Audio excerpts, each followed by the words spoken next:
आज हम आपको मिलवाने वाले हैं अपने एक ऐसे गेस्ट से जिन्होंने लास्ट ईयर CUET 2023 में परफेक्ट स्कोर हासिल किया है, यानी कि 800 आउट ऑफ 800 लेकर आए हैं। तो जो बच्चे अभी CUET की तैयारी कर रहे हैं या जो तैयारी करना चाहते हैं, आपके हिसाब से क्या स्ट्रेटजी उनको फॉलो करनी चाहिए, या आप क्या सजेस्ट करना चाहोगे कि कैसे तैयारी करनी चाहिए? सर सबसे पहले तो मैंने रिवीजन से स्टार्ट करा, क्योंकि जो 12th में पढ़ा था उसको ब्रश अप करना ज़रूरी था।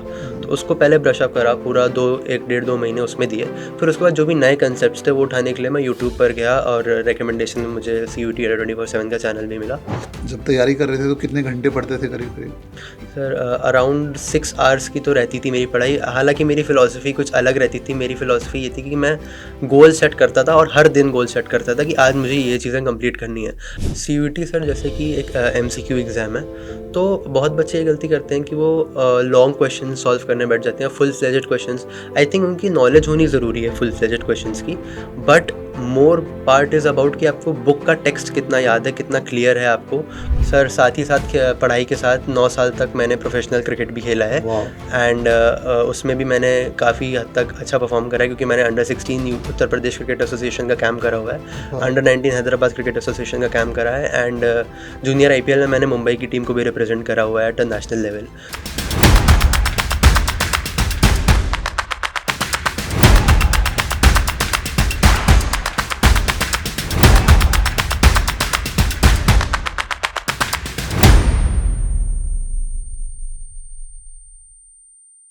नमस्कार दोस्तों, dare to dream with Anil Nagar में आपका स्वागत है। आज का ये एपिसोड बहुत स्पेशल है, स्पेशली उन बच्चों के लिए जो 11th में या 12th में पढ़ रहे हैं और अपना कैरियर इंजीनियरिंग या मेडिकल के अलावा बनाना चाहते हैं। यानी कि आप ह्यूमैनिटीज़ में पढ़ रहे हैं, ह्यूमैनिटीज़ या फिर कॉमर्स आप परसू कर रहे हैं और आप सोच रहे हैं कि आगे क्या करना है, 12th के बाद क्या किया जाए। तो ये सेशन आपके लिए बहुत बहुत फ्रूटफुल होने वाला है। देखिए, 12th के बाद अगर आपको इंजीनियरिंग या फिर मेडिकल के अलावा अगर कहीं जाना है, जैसे कि इंडिया की टॉप यूनिवर्सिटीज़ में जाना है, दिल्ली यूनिवर्सिटी, BHU, AMU या जितनी भी टॉप यूनिवर्सिटीज़ हैं इंडिया की, तो आपको एक एग्ज़ाम देना होगा CUET, जो कि एक कंबाइंड यूनिवर्सिटी एंट्रेंस एग्ज़ाम होता है। पूरे इंडिया, ऑल इंडिया में कराया जाता है ये एग्ज़ाम, और इसमें जो आपका स्कोर होता है या जो आपके मार्क्स आते हैं, उसके बेसिस पे आपको डिफरेंट यूनिवर्सिटीज़ एडमिशन देती हैं।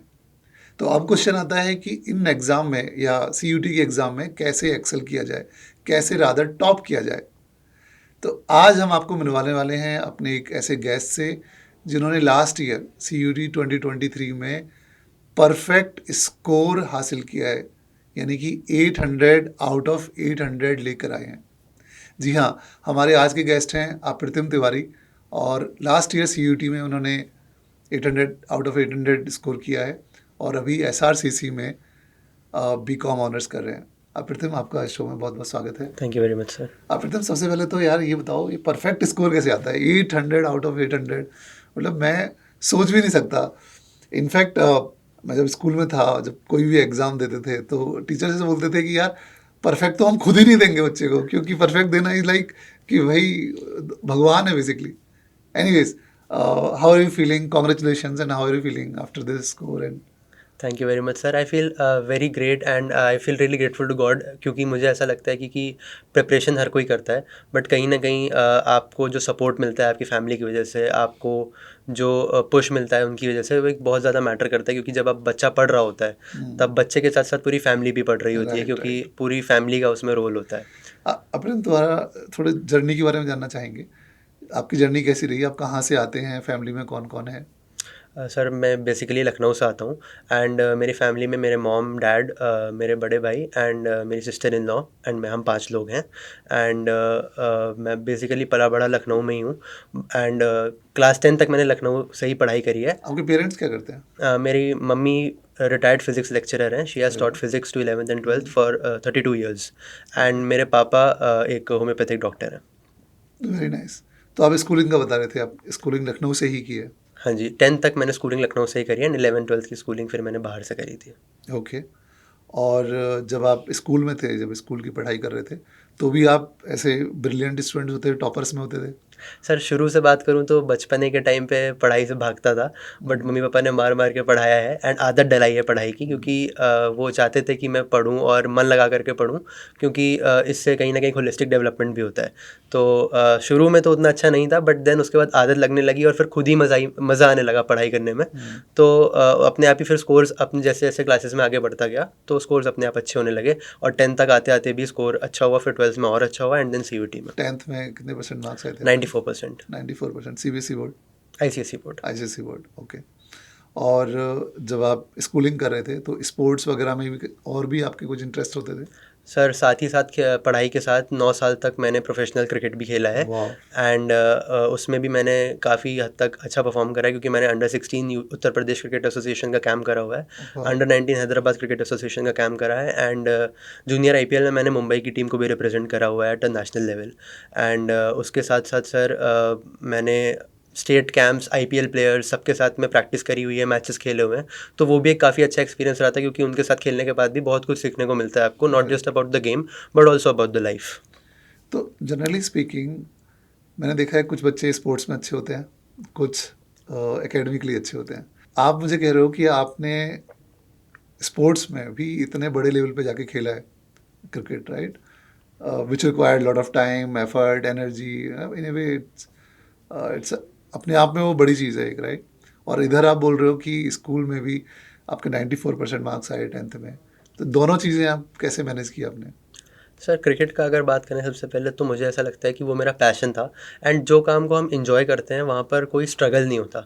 जैसा कि एक मैंने विराट कोहली का भी इंटरव्यू सुना था, उन्होंने कहा था कि मैं अगर डेली मेहनत कर रहा हूँ तो लोग मुझे कहते हैं कि मैं बहुत स्ट्रगल कर रहा हूँ या बहुत मेहनत कर रहा हूँ, बट उनको वो मेहनत मेहनत नहीं लगती, क्योंकि ही इन्जॉयज़ वॉट ही डज़। तो मुझे भी ऐसा था, क्रिकेट में जो भी मैं कर रहा था मैं उसको इन्जॉय कर रहा था। और साथ ही साथ पढ़ाई की बात करूँ तो वो कहीं ना कहीं मैं सच कहूँ तो अपने पेरेंट्स के लिए भी कर रहा था, क्योंकि उनको चाहिए था कि मैं एक सिक्योर प्लान बी बना करके चलूँ, क्योंकि क्रिकेट में अनसर्टेनिटी बहुत ज़्यादा होती है। तो इसलिए पढ़ाई की आदत भी मुझे डलवाई गई, और दूसरी चीज़ मुझे कहीं ना कहीं ये भी था कि मुझे अपने पेरेंट्स के लिए ये चीज़ करनी है, ताकि उनको भी एक अश्योरेंस मिला रहे कि मेरा फ्यूचर सिक्योर है और उनको कोई टेंशन ना हो आगे जा करके। ओके।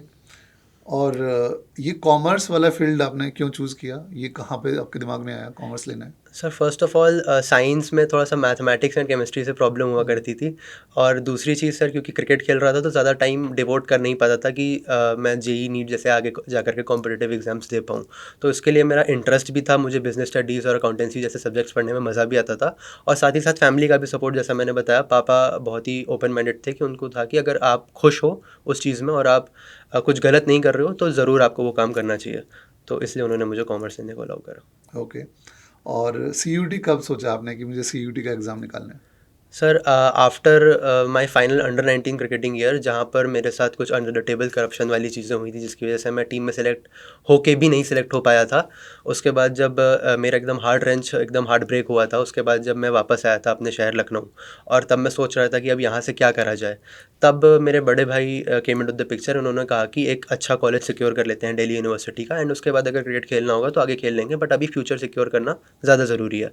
तो उसके बाद उन्होंने मुझे कहा था कि एक बार CUT दे लो, कोई नॉर्थ कैंपस के अच्छे कॉलेज में लैंड कर जाओ, जहाँ से एक अच्छी प्लेसमेंट भी लगती हो, उसके बाद अगर क्रिकेट खेलना हो तो कर सकते हैं। तो इसलिए फ्यूचर सिक्योर करने के लिए, एक प्लान बी को सॉलिडिफाई करने के लिए मेरा प्लान था कि मैं CUT देता हूँ। तो जब आपने तैयारी शुरू की तो उस टाइम आपके दिमाग में कोई कॉलेज था कि यार इस कॉलेज में जाना है बस? उस टाइम पे तो नहीं, बट हाँ ज़रूर सर 2 महीने के तैयारी शुरू करने के 2 महीने के अंदर अंदर जब मैंने थोड़ा रिसर्च करा कॉलेजेस के बारे में, तब मुझे पता चला Shri Ram college of commerce के बारे में, कि कितना भव्य कॉलेज है ये, यहाँ पर कि एलमनाई नेटवर्क कितना स्ट्रॉन्ग है, प्लेसमेंट्स तो पूरे दिल्ली यूनिवर्सिटी में वन ऑफ द बेस्ट हैं, और बहुत ही रिच कल्चर है इस कॉलेज का। 1926 में इस्टेब्लिश हुआ था, 100 साल पूरे होने वाले हैं। तो मुझे लगा था कि कहीं ना कहीं अगर नंबर 1 कॉमर्स कॉलेज है एशिया का, तो किसी कारण से ही होगा। तो मुझे लगता था कि हाँ, अगर जाना है तो इस कॉलेज में जाना है। और वहीं पहुंच गए आप? Very nice. ठीक है।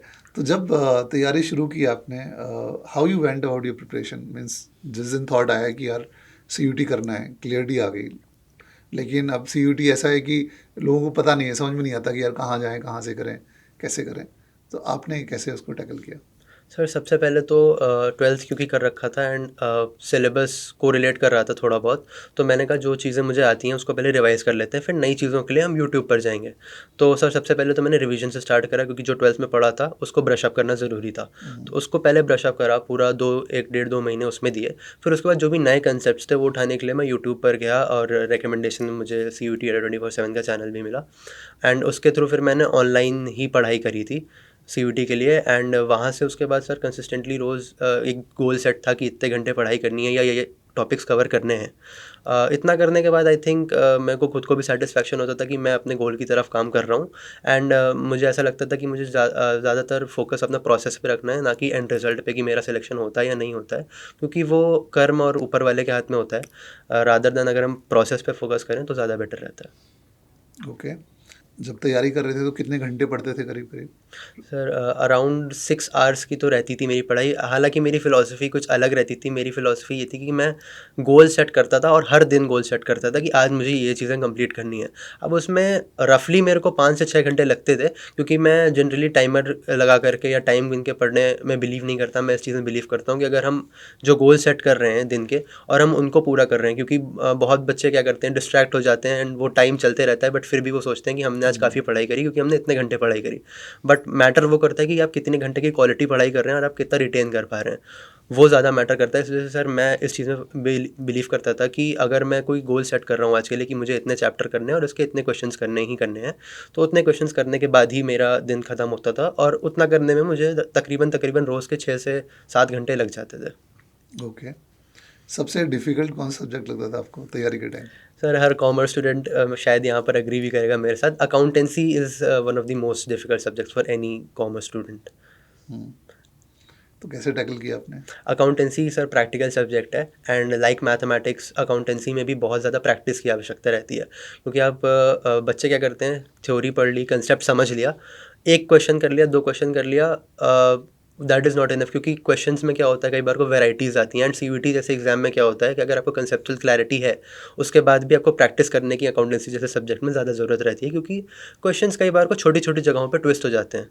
तो आप जितनी तरीके के वैरायटी ऑफ क्वेश्चंस प्रैक्टिस करेंगे, उतना ज़्यादा एक्सपोजर मिलेगा। तो उसके लिए मैं यूट्यूब पर जाकर के प्रीवियस ईयर क्वेश्चंस देखता था, और बुक के पीछे के क्वेश्चंस लगाना, और जहाँ जहाँ से क्वेश्चंस मिल सकते थे मुझे, वहाँ से क्वेश्चंस बटोर करके उनकी प्रैक्टिस करता था अकाउंटेंसी के लिए।